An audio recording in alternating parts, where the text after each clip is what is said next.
希腊国会大选，前总理又赢了。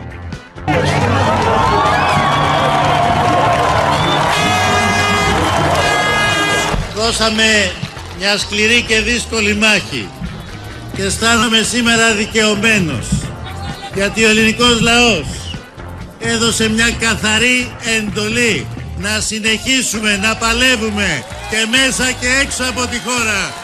前天希腊国会改选，但执政的激进左派联盟依然稳居第一大党。上个月辞职的前总理齐普拉斯将再度上台，不过打赢选战只是一连串挑战的开始。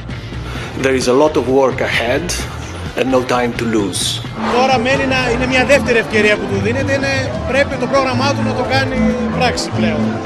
Πιστεύω τρίτη ευκαιρία δεν θα δω。下个月就要面临国际债权人的检视，确认改革成果。作为金援希腊的考量，前景充满不确定。蜂拥而至的难民借道希腊前往其他欧洲国家，也考验着政府的人道措施。动新闻综合报道。